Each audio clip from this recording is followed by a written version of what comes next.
আল্লাহর নবী সাল্লাল্লাহু আলাইহি ওয়াসাল্লামের পছন্দের একজন সাহাবী হযরত ওমর। হযরত ওমর রাদিয়াল্লাহু তাআলা আনহু এমন বড় মেজাজের সাহাবী।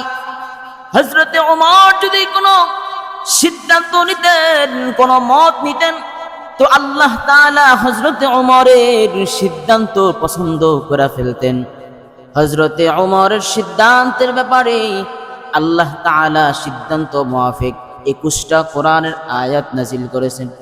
হযরত ওমর এমন একজন সাহাবী, ইসলামের প্রথম যুগে যখন মুসলমানেরা নামাজ প্রকাশ্যে পড়তে পারতো না, মুসলমানরা গোপনে গোপনে নামাজ আদায় করত, হযরত ওমর রাদিয়াল্লাহু তাআলা আনহু এই অবস্থা দেখিয়া খোলা তরবারি হাতে লইয়া কাবার প্রান্তরে যে ঘোষণা দেয়, নবী আজকের থেকে প্রকাশ্যে মুসলমানরা নামাজ আদায় করবে, আর গোপনে গোপনে মুসলমানরা নামাজ আদায় করবে না। আজকের থেকে প্রকাশ্যে প্রকাশ্যে মুসলমানরা নামাজ আদায় করবে। নবীজি আমি ঘোষণা করে দিলাম, এমন কোন কাফেরের বাচ্চা আছে কে যে তার মাকে সন্তান হারা করতে চায়?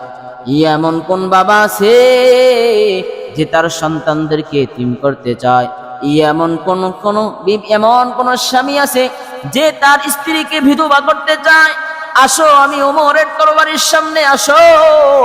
আজকের থেকে যদি মুসলমানদেরকে প্রকাশ্যে নামাজ পড়ার জন্য বাধা দেওয়া হয়, তাহলে আমি ওমর তার সাথে লড়াই করব।